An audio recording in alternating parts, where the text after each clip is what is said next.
Hello friends, welcome you all. आज मैं आपके लिए जो वीडियो लेकर आ रहा हूँ, बात करने वाले हैं निफ्टी में अब तक, यानी कि इस मंथ में आप देखोगे जबरदस्त गिरावट देखने को मिल रही है और अब तक 7% की गिरावट निफ्टी में आपको देखने को मिल रही है।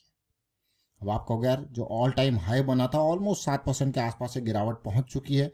ऐसे में ETF एक्युमुलेट करने का क्या टाइम है, काफ़ी डिटेल में समझेंगे। साथ में वारी एनर्जीज के IPO की last date, GMP rate double, इसके बारे में चर्चा करेंगे। और आगे बढ़ने से पहले मैं आपको बता दूं, अगर आपने अब तक चैनल को सब्सक्राइब नहीं किया तो जल्दी से सब्सक्राइब कर लें, बेल आइकन को प्रेस कर लें, जिससे आपको नोटिफिकेशन आती रहेगी। और प्राइस एक्शन सीखने के लिए आप ज्वाइन कर सकते हो मेंबरशिप, ज्वाइन बटन पे क्लिक करके देखिए।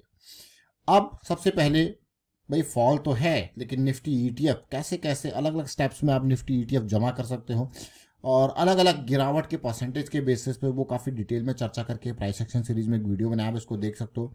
साथ में फॉल के साथ निफ्टी ऑप्शन सीरीज में जो वीक 15 मिनट की बीरिश साइकिल थी, उसका आज क्लोजर मैं कहूँगा ज़बरदस्त। ये देखिए किस तरीके से ऑप्शन सेलिंग सीरीज आपके काम करती है, बीरिश साइकिल हो या बुलिश साइकिल हो। और सबसे अच्छी बात है कि भाई निफ्टी में वीकली एक्सपायरीज कंटिन्यू रहेंगी, तो ये बहुत ही बढ़िया बात है। बहुत ही सिंपल प्लेन चीज़ें आपके सामने बताई गई हैं, इनको देखें समझें और प्रैक्टिस करें, बैक टेस्ट करें। चलते हैं निफ्टी के चार्ट के ऊपर और थोड़ा फोकस करेंगे पहले करेक्शन के ऊपर।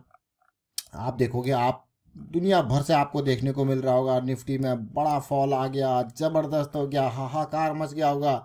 लेकिन ज़रा देखिए, अगर आप ओवरऑल इस ऑल टाइम हाई के लेवल से, जो कि ऑलमोस्ट 26,270 के आसपास ये था, वहाँ से अगर आप देखोगे तो मात्र 7% के आसपास की करेक्शन अभी देखने को मिल रही है। और जनरली जब भी देखिए, ये मंथली चार्ट है, जब भी रैली ऊपर हो जाती है तो करेक्शन बनती ज़रूर है और फिर रैली आती है। देखिए ये इलेक्शन के टाइम पे ऊपर था तो थोड़ा सा नीचे यहाँ पे आया, फिर ऊपर गया।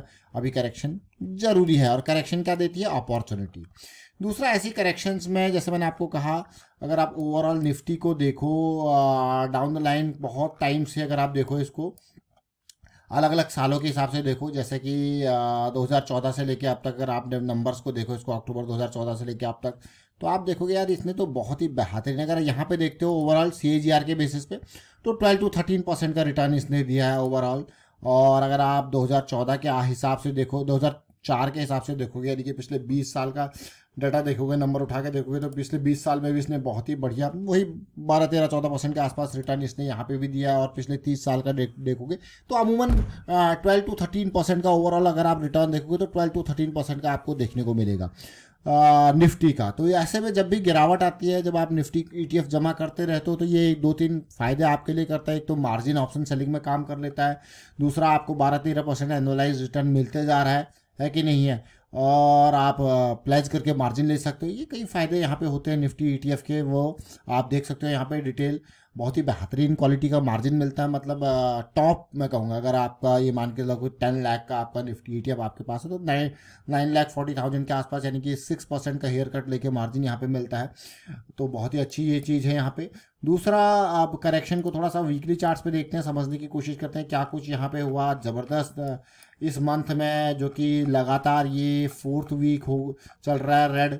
और यहाँ पे जो हाई था वो सितंबर एंड में, उसके बाद देखिए लगातार देखिए 26, 280, 270 के आसपास, उसके बाद करेक्शन चल रही है। और उम्मीद यही होगी, अभी देखिए 20 के आसपास यहाँ तक आ गया, 20 EMA के आसपास, थोड़ा सा और नीचे आ जाए तो मैं कहूँगा इन लेवल्स तक। देखिए ये 50 EMA के आसपास, अभी 20 EMA के आसपास थोड़ा फॉल दिखा रहा है यहाँ पे। तो उम्मीद यही करेंगे जल्द से जल्द यहाँ से रिवर्सल देखने को मिले। इंडिया चाइना के कुछ कंडीशंस भी यहाँ पे ईज ऑफ हुए हैं, थोड़ा सा आराम वहाँ पे भी मिला है लद्दाख बॉर्डर के आसपास से भी।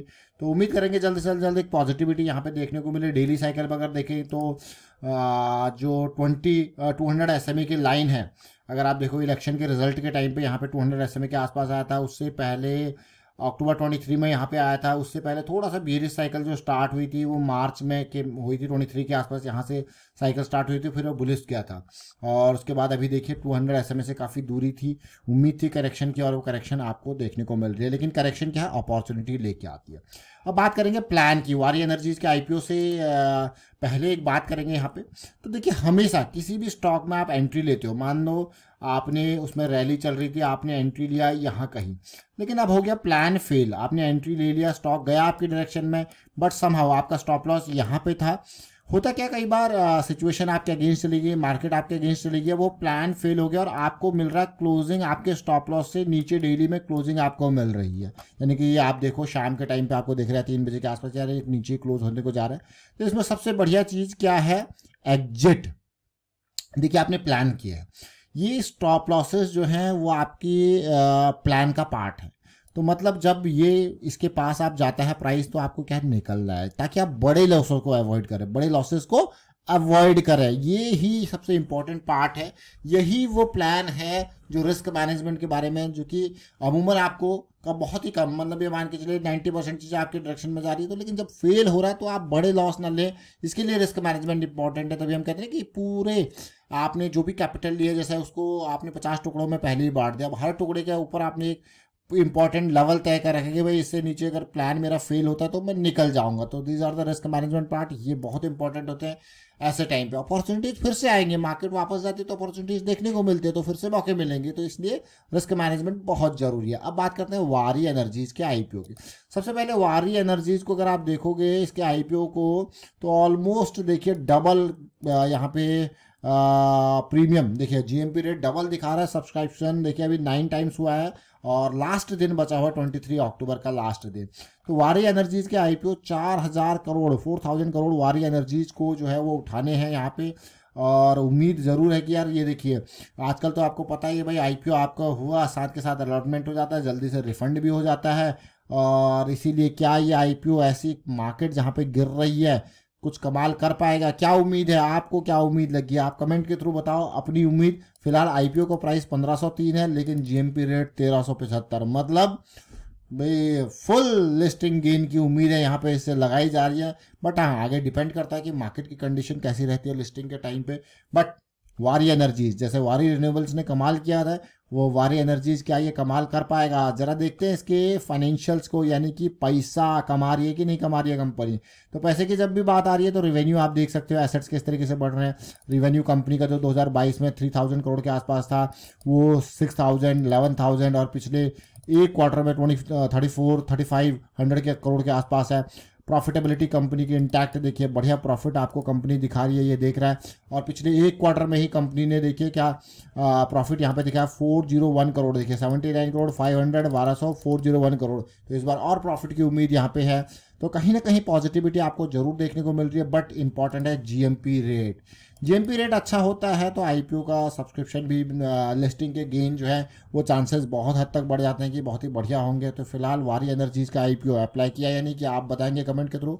वाइंड अप करता हूँ वीडियो को, आप शेयर कीजिए, लाइक कीजिए। मार्केट में करेक्शन जो चल रही है, बढ़िया अपॉर्चुनिटीज ईटीएफ जमा करने की, साथ के साथ अपॉर्चुनिटीज वापसी के टाइम पे देखने को मिलेगी जब साइकिल स्टार्ट होंगे। Thank you for watching the video.